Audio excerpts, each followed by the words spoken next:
ዓለማችን በኃያላን መንግስታት እኔ በልጥ አደገኛ ፉክክር ውስጥ ገብታለች።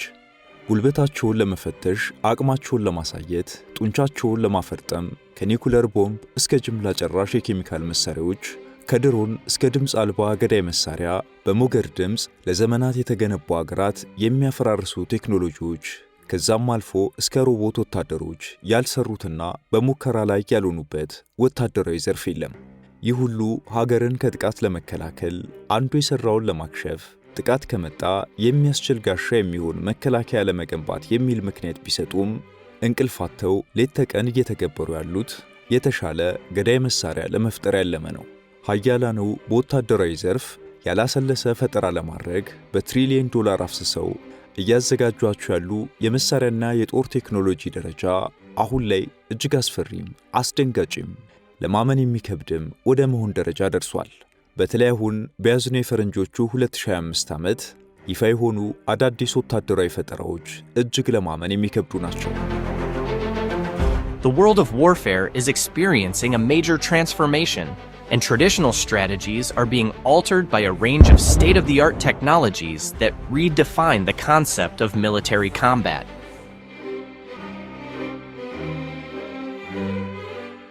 ሰላምና ጤና በያላችሁበት የምንመኝላችሁ የመሿለኪያ ቤተሰቦች፣ በዛሬው ጥንቅራችን የዓለም ሀገራት ለዚሁ አስከፊውና አውዳሚው ጦርነት ቀን ከሌት ሲዘጋጁ ከፈጠሯቸው ወታደራዊ ቴክኖሎጂዎች መካከል አሁን በያዝነው የፈረንጆቹ 2025 ይፋ የሆኑ የሚገኙትንና እጅግ አነጋጋሪ የሆኑትን ያስገረሙንን መራርጠን ልንነግራችሁ ወደናል።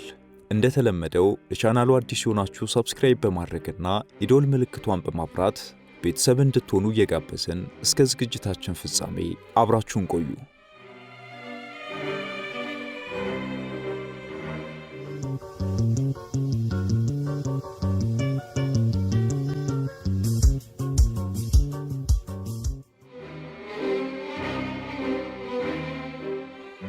ከሰው ልጆች ታሪክ ጋር የተቆራኘ እጅግ በርካታ ዘመንን የሚያስቆጠረ የሕይወታችን አካል ሆኗል። የሰው ሕይወትን የሚቀጥፈው የአካልና የአእምሮ ጉዳትን የሚያስከትለው የተደከመበትን ሀብትና ንብረት ዶግ አመድ የሚያደርገው አስከፊው ጦርነት ሰዎች በቡድን በጎሳና በሀገር እየተቧደኑ ለአያሌ ዓመታት እርስ በርስ ተጨራርሷል። ዘላቂ ሰላምን እንደማያመጣ እየታወቀ ሁሉም የጦር ሜዳ ውሎች መጨረሻቸው የጠረጴዛ ዙሪያ ውይይት መሆናቸውም እየታየ አሁንም ከተታንክት የሚሉ መሪዎች በመላው ዓለም አሉ። ጦርነት በአብዛኛው ዕድሜያቸው የገፋና እርስ በርሳቸው የሚተዋወቁ አሊያም በጥቅም የተጋጩ ሽማግሌ ፖለቲከኞች እርስ በርስ የማይተዋወቁና የሚያጋጫቸው የጋራ ጉዳይ የሌላቸው ወጣቶችን የሚያጨርሱበት ትርኢትም ሆኖ ይታያል። ለሀገር ሕልውናና እምቢ ብሎ የመጣን ወራሪ ለመመለስ የተደረጉ ውጊያዎች የተከፈለ መሥዋዕትነትም እንዳለ አንዘነጋም። የእኛው አድዋ ከዚህ ጎራ የሚመደብ ነው። ታዲያ ይኸው አስከፊ ጦርነት ከሰው ልጆች የኑሮ ዘይቤ ጋር እየዘመነና እየተወሳሰበ መጥቷል። የሰው ልጆች ሁሉ አባት የሆነው የአዳም ልጆች በሆኑት በአቤልና ቃየል የተጀመረው የሰው ልጆች የእርስ በርስ የመጠፋፋት አባዜ በዘመናችን በእጅጉ የተወሳሰበ ደረጃ ላይ ይገኛል።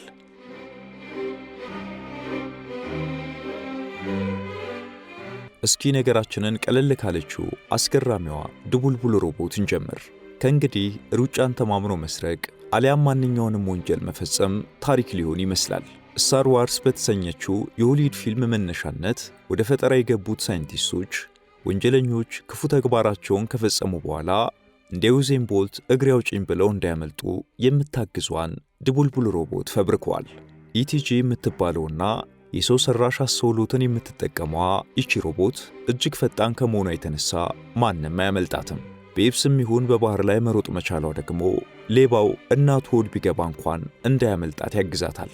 መቼም በመጨረሻም ወንጀለኛውን ከደረሰችበት በኋላ ምን ታደርገዋለች የሚል ጥያቄ አይጠፋም። ሮቦቷ እንደ ግልፍተኛ ፖሊስ አትተኩስበትም፣ ወይንም ደግሞ በዱላን ካቅመስ አትለውም። ይልቁንም ወዴትም የማያፈናፍነውን መረቧን ትዘረጋበትና ወጥመዱ ውስጥ ትከቷለች። ከዛ ፖሊሶች ወክ እያደረጉ ቢሄዱ እንኳን ወንጀለኛው የትም ሳይንቀሳቀስ እንደታሰረ ይጠብቃቸዋል።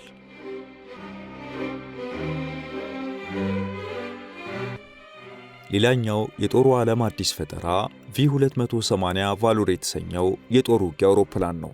ይህ አውሮፕላን ብላክ ሆክ የተሰኘውንና እስከ ዛሬ አቻ ያልነበረውን የውጊያ አውሮፕላን እንዲተካ የተመረተም ነው።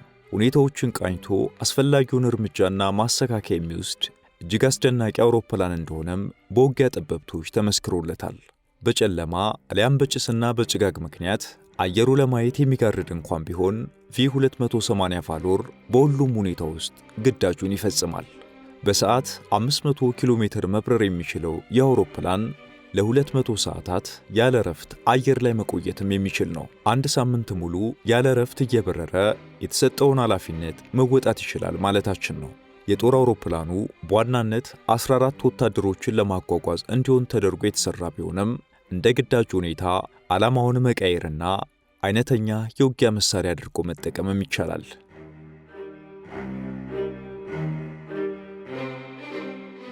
ውድ ተመልካቾቻችን መቼስ በተለያዩ ፊልሞች ላይ ተዋናዮች በተለያየ መንገድ ጠላቶቻቸውን በሚሳኤል ጥቃት ዶግ አመድ ሲያደርጉ አይታችኋል። አሁን እንደዚህ አይነቱ የምናብ ፈጠራ ወደ መሬት ወርዷል። በዘርፉ የማያባራ ምርምር ላይ ያሉ ጠቢባን AFRL የተሰኘ አየር ላይ ሆኖ አየር ላይ ያለ ጠላትን ዶግ አመድ የሚያደርግ የአየር መቃወሚያ ሰርቷል። የዚህ አየር መቃወሚያ አፍንጫው እንደ ጀርመን ሼፈርድ ውሻ የሚያነፈንፍና ኢላማ ውስጥ የገባው ጠላት እየተንቀሳቀሰና አቅጣጫ እየቀያየረ ቢሆን የጠላት ቀጣይ እንቅስቃሴ ወዴት ሊሆን እንደሚችል ግምት በመስጠት የማያዳግም እርምጃ የሚወስድ ነው። በዘውጋቸው ሳይፋይ በምንላቸውና ሳይንስና ፈጠራ ላይ በሚያተኩሩ ፊልሞች መቼስ ብዙ የምናብ ውጤቶችን ተመልክተናል። በእነዚሁ ፊልሞች ላይ ደጋግመን ከምንመለከታቸው ነገሮች መካከል እሳት የሚተፉ የሚዋጉና ኃያል የሆኑ እንስሳት ገጸ ባህሪያት ይገኙበታል። ይህንኑ ነገር በቪዲዮ ጌሞች ላይ እናስተውላለን። አስገራሚው ነገር ታዲያ እነዚህ በምናብ ብቻ የምናውቃቸው ነገሮች እውን እየሆኑ መምጣታቸው ነው። ከነዚህ አንዱ ልንለው በምንችለው ፈጠራ የጦር መሳሪያ አምራቾች በአራት እግሮ የምትራመድና የውሻ ቅርጽ ያላት ሮቦት ሰርተው አጠናቀዋል። ይቺ በውሻ ቅርጽ የተሰራች ሮቦት ጠላት ጋር ስትደርስ እንደ ስልጡን ወታደር አልሞ መተኮስና ግዳጅ መፈጸም ትችላለች። በውሃ ውስጥ ያለአንዳች እክል መንቀሳቀስ መቻሏና እንደ ኮማንዶ ወታደር ከአየር ላይ ተወርውራ በሚፈለገው ቦታ ላይ ግዳጅ መወጣት መቻሏ ደግሞ የሰው ኃይል ኪሳራን በማስቀረትና ጦርነትን የበለጠ ውስብስብ በማድረግ ሂደት ውስጥ ትልቅ ሚና እንዲኖራት ያደርጋል።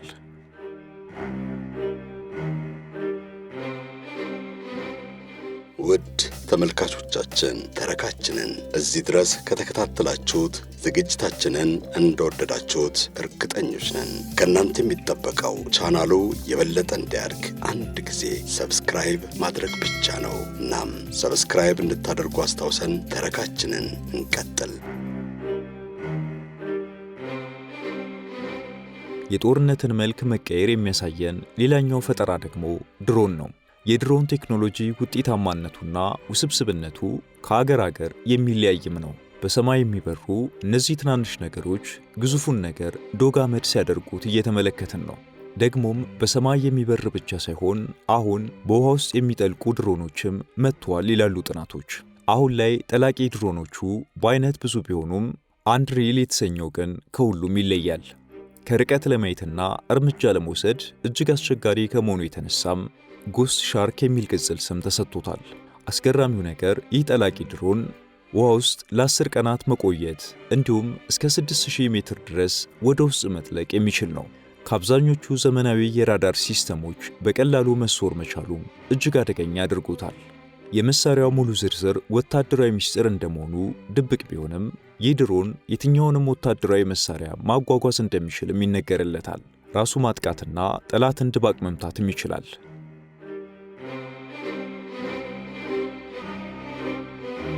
ተዋጊ ሮቦት ውሾችና ውስብስብ ቴክኖሎጂዎችን የታጠቁ ድሮኖች ባሉበት በዚህ ዘመን በታንክ መኩራራት ያለፈበት ሊመስለንም ይችላል። ታንክ ረዘም ያለ ታሪክ ካላቸው የጦር መሳሪያዎች አንዱ ቢሆንም ዘመኑን ዋጅቶ መስራት አሁንም ተገዳዳሪ መሆን እንደሚቻል ታይቷል ይላሉ መረጃዎች። በተለይም KF-51 ፓንተር የተባለው አዲስ ታንክ የተለየ ነው። 130 ሚሜ ተተኳሽ የሚታጠቀው ይህ ታንክ የጦር ሜዳን ውጤት የሚቀይር እየተባለለት ነው። በሰው ሰራሽ አስተውሎት የሚታገዘው ይህ ታንክ ድሮኖችን ለግዳጅ መላክ፣ በተጠመደለትን መሳሪያ ጠላትን ልክ ማስገባት ይችላል። ከባድ መሳሪያ ቢተኮስበትም መቋቋም እንዲችል ተደርጎ መሰራቱ የድሮን ጥቃቶችን መከላከል የሚያስችል ቴክኖሎጂዎችንም ማካተቱ ደግሞ ዘመኑን ይዋጅ አሰኝቶታል።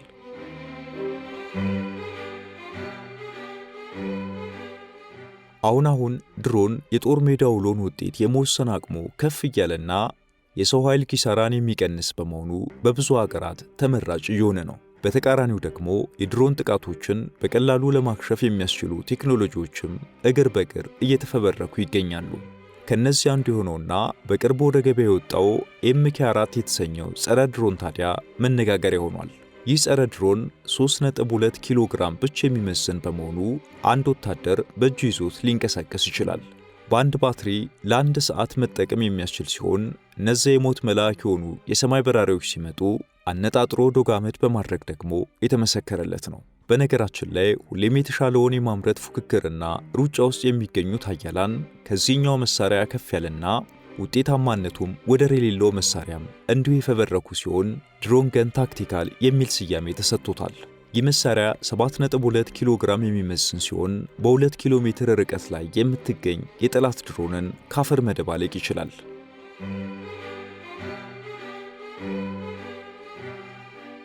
በነገራችን ላይ በውጊያው ዓለም የድሮን ቴክኖሎጂና መሳሪያዎች ብቻ ሳይሆኑ ወታደራዊ ቴክኖሎጂዎችም በእጅጉ እየዘመኑ ነው። ለዚህ ማሳያ ስቶርም የተሰኘውን አስደናቂ ወታደራዊ ተሽከርካሪ እናስመልክታችሁ። ይህ ተሽከርካሪ ወታደሮችንም ይሁን ወታደራዊ ቁሳቁሶችን የትኛውን ቦታ ማድረስ ይችላል። 6 ወታደሮችን መያዝ የሚችለው ይህ ተሽከርካሪ በኤሌክትሪክ ሞተር የሚሰራና በሰዓት 140 ኪሎ ሜትር ድረስ መፍጠን የሚችልም ነው። በአንድ ጊዜ ቻርጅ 34 ሰዓታት ማለትም ለአንድ ቀን ከግማሽ መቆየት ይችላል። የባለስቲክ ሚሳኤል ጥቃትን መቋቋም የሚችለው ስቶርም በየብስ ላይ ባለ 4 እግር ጎማ ተሽከርካሪ ይሁን እንጂ በባህር ላይ ደግሞ እንደ ጀልባ ተንሳፋፊ ሆኖ ለመቀየር ሰከንዶች ብቻ የሚበቁት አስደናቂ ፈጠራ ነው። አዲስ ቴክኖሎጂ የተጨመረበት ሌላኛው የውጊያ መሳሪያ ደግሞ ባሬት ስማርት ግሬኔድ የተሰኘው መሳሪያ ነው። ይህ ክላሽንኮቭ መሳሪያ እጅግ የተራቀቀና ኢላማውን የማይስት ነው ይላሉ ሰሪዎቹ። በአሜሪካ ጦር እጅ የሚገኘው ይህ መሳሪያ ከ35 እስከ 500 ሜትር ርቀት ላይ የሚገኝን ኢላማ ድባቅ መምታት ይችላል።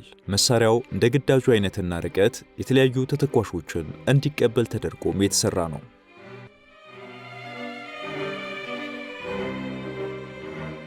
ስኳስ ስፖርት የተሰኘውን ሌላኛውን መሳሪያ እናንሳ። ይህ መሳሪያ በሆሊውድ ፊልሞች ላይ ያሉትን የምናብ መሳሪያዎች የሚመስል አዲስ ግኝት ሲሆን እስከ 40 ሚሜ ያሉ የተለያዩ ተተኳሾችን ይጠቀማል። ሲታይ መደበኛ ክላሽንኮቭ ይምሰል እንጂ በተራቀቀ ቴክኖሎጂ የተሰራ በመሆኑ እስከ 900 ሜትር ርቀት ላይ ያለን ኢላማ መምታት የሚችል ነው። አውቶማቲክ ለመተኮስና ጠላትን ትንፋሽ ለማሳጣት ደግሞ እጅግ ተመራጭ ተደርጎም ተሰርቷል። አሁን ደግሞ በውሻ ቅርጽ ከተሰሩት አስደናቂና አዳዲስ መሳሪያዎች መካከል ደግሞ ሌላኛውን እንመልከት። ይሄኛው ሳርቦት የተሰኘ ሲሆን እንደ ውሻ 4 እግር ያለው ሆኖ በጀርባው አውቶማቲክ መሳሪያ ተገጥሞለታል። በሰው ሰራሽ አስተውሎት የሚታገዘው ይህ መሳሪያ ዘመናዊ መብራትና ካሜራ ቴክኖሎጂዎችን የታጠቀ በመሆኑ በጨለማ ጠላት ያለበትን ለመለየት በተጫነለት አውቶማቲክ መሳሪያ አማካኝነት ጠላትን ተኩሶ ከመጣል በዘለለ ለቡድን አጋሮቹ መረጃዎችንና ተንቀሳቃሽ ምስሎችን ማቀበል የሚችል ነው። ሳርቦትን በሪሞት መቆጣጠር የሚቻል ሲሆን ያለ ተቆጣጣሪ የተሰጠውን ግዳጅ በራሱ የመፈጸም አቅም አለው። በጦርነት ወቅት በተለይም መልክዓ ምድሩ ፈታኝ በሚሆንበት ጊዜ የሚጠይቀው ቴክኖሎጂም ውስብስብ መሆኑ አይቀሬ ነው። በተለይም ውሃና ሌሎች መሻገርን የሚጠይቁ ነገሮች ሲገጥሙ መሳሪያና የሰው ኃይልን ማጓጓዝ ፈተና ይሆናል። በመደበኛው መንገድ ድልድይ መስራት ደግሞ ለጠላት እጅ ከመስጠት ያልተናነሰ ጊዜ ገዳይ ነው። ለዚህም ወታደራዊ መሳሪያን የሚያመርቱ አካላት የተለያዩ ፈጠራዎችን እየሰሩ ሲሆን አሁን የመጣው GSP-55 ታዲያ ከሁሉም የተለየ እየተባለለት ነው። ይህ በባህር ላይ መንሳፈፍ የሚችል ተሽከርካሪ 52 ቶን 52000 ኪሎ ግራም ካርጎ ማጓጓዝ የሚችል ነው። ይህንን አስደናቂ ተሽከርካሪ በመጠቀምም በአስቸጋሪ ሁኔታ ውስጥ ወታደሮችን ብሎም ግዙፍ የጦር መሳሪያዎችን ማጓጓዝ ያስችላል።